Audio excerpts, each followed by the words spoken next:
நாட்டின் 76வது குடியரசு தினத்தை முன்னிட்டு கன்னியாகுமரி மாவட்ட நிர்வாகம் சார்பில் நாகர்கோவில் அண்ணா விளையாட்டு அரங்க மைதானத்தில் நடைபெற்ற குடியரசு தின விழாவில் மாவட்ட ஆட்சியர் அழகுமீனா தேசிய கொடி ஏற்றி வைத்து மூவர்ண பலூன் மற்றும் சமாதான புறா பறக்கவிட்டு போலீசாரின் அணிவகுப்பு மரியாதையை ஏற்றுக்கொண்டார்.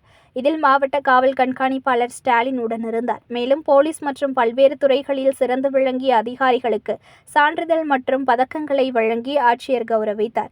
தொடர்ந்து 19,97,000 மதிப்பிலான நலத்திட்ட உதவிகளை 170 பயனாளிகளுக்கு வழங்கப்பட்டது.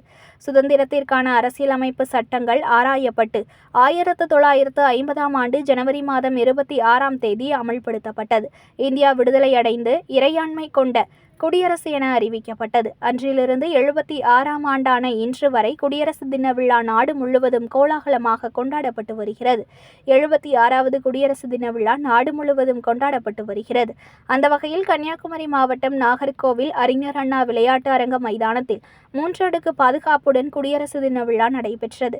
இதில் மாவட்ட ஆட்சியர் அழகுமீனா தேசிய கொடியை ஏற்றி வைத்தார். மேலும் மூவர்ண பலூன் மற்றும் சமாதான புறா பறக்கவிட்டு போலீஸ் அணிவகுப்பு மரியாதையை ஏற்றுக்கொண்டார். போலீஸ் மற்றும் பல்வேறு துறைகளில் சிறந்து விளங்கிய அதிகாரிகளுக்கு சான்றிதழ்கள் மற்றும் பதக்கங்களை வழங்கி கௌரவித்தார்.